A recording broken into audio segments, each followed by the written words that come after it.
Come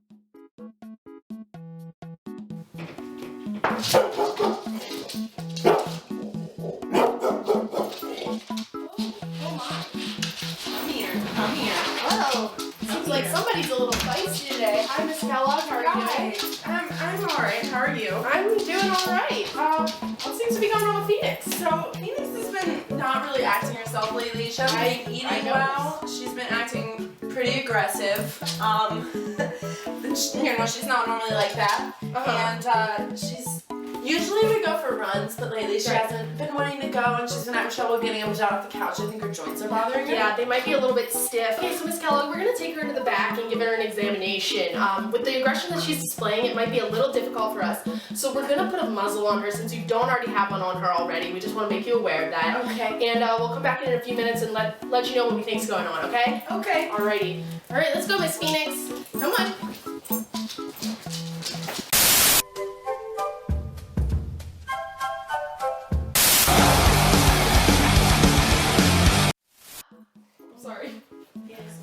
Alright, Miss Kellogg, I see that the text brought Phoenix back in for you. So it appears that in addition to what you told me, the excessive amount of saliva that she's producing is indicative of nausea. And as you said, her muscles did seem to be a bit sore and stiff when we were trying to, do the physical examination. Yeah. And that can be an indication of partial paralysis. Yeah. So when was the last time that you had Phoenix see a vet? Oh, well, she got spayed when she was a puppy. Okay, and about how old is she now? 7 or so. So Phoenix hasn't been to the vet for 7 years? I guess not. She's, a healthy dog. Has she had a rabies vaccine? Sorry, what's rabies? I think I've heard of that, but, that's like what the dog gets in Old Yeller, right?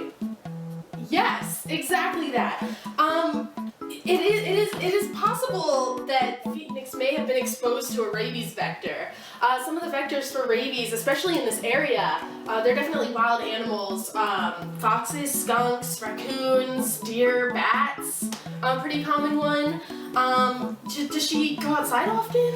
Well, I just kind of, she always comes back, so I just kind of let her run around outside on her own. Okay, and about how long? Oh, I don't know. I just let her out, and then she comes back when she's ready to. But okay. Do you live by any open fields? Well, a few weeks ago, she came back, and I noticed she had like a small bite wound, but it was pretty minor, so I figured that it would just heal on its own. I wasn't too worried about it. Okay, all right. So yeah, based off the physical exam and the information that you've provided us with, we think that it's likely that Phoenix has rabies. Oh no! Oh yes, unfortunately, it can be very severe, but I'm gonna break it down for you as best as I can so that you can understand what's really going on inside of Phoenix, okay? Okay.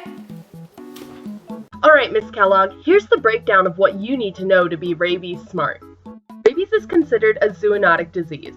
This is any disease or infection that is naturally transmissible from a vertebrate animal to a human. The scientific name is lyssavirus rabies. It's a type of virus called a rhabdovirus. It's neurotropic, which means it affects nerves. Since it's a zoonotic disease, it's transmitted from an infected animal, a vector, to other animals or even people, the host. It's transmitted from saliva to blood contact, and it works its way into the nervous system. Across the country, there are certain areas in which certain rabies vectors are more prevalent. For example, on the East Coast where we live, raccoons are a more prevalent rabies vector. So it could have been a raccoon that bit Phoenix? It could have been. The only way to definitively diagnose rabies in an animal is to examine the brain under a microscope. So in live animals, it's diagnosed by a physical exam, like we performed on Phoenix. The signs and symptoms vary from animal to animal. For example, Phoenix displayed aggression, stiff joints, loss of appetite, and frothing at the mouth. So let's discuss the path through the body. The virus enters via the animal bite. The virus then replicates in the muscle at the site of the bite. The virus infects the nerve in the peripheral nervous system, and then it moves by retrograde transport.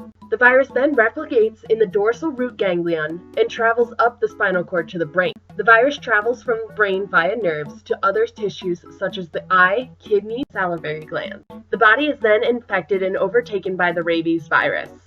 So, can you treat it? Well, Unfortunately, since Phoenix is already showing the signs and symptoms of late-stage rabies, there's not really a treatment available. I'm really sorry, Miss Kellogg, but since the disease is fatal in pretty much 100% of cases in animals, your best option is going to be to euthanize Phoenix. Phoenix, I'm so sorry I let this happen.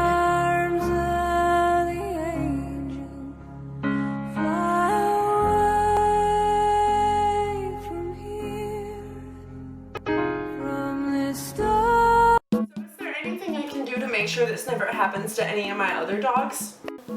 Yes, rabies is 100% preventable through vaccination, so dogs can receive either a yearly or a 3-year vaccine. It's not only essential to the health of the animal to get the regular vaccine, but it's also the law that they get vaccinated. All dogs, cats, and ferrets must be vaccinated. It varies from state to state, but across the board, it's pretty much the law. In the future, what you need to do is make sure that you can bring your dogs in to see the vet at least once a year, not every 7 years. And so then, if they're healthy, we can make sure of that, and then you can keep them up to date on all their shots, and we can make sure all your dogs in the future are healthy. Really, she shouldn't own any dogs.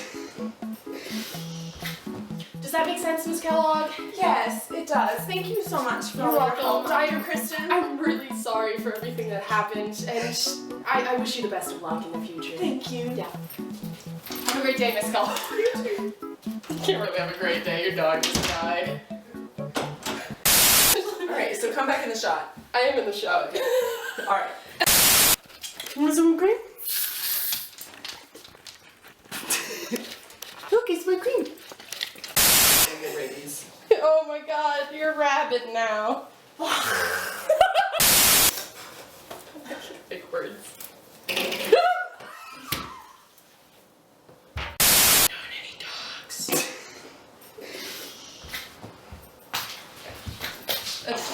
Get the police.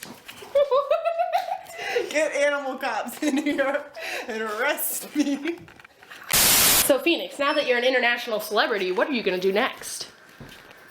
Well, I think that maybe, I should try and go for a big market movie. That Beverly Hills Chihuahua, I think it should be Beverly Hills Pit Bulls, I really think there's there's something to that. I think maybe I'm gonna try my hand at writing the script. If only I had some freaking opposable thumbs, Thank you for your interview, Phoenix. We look forward to seeing you on the big screen. I hold a cigarette in one hand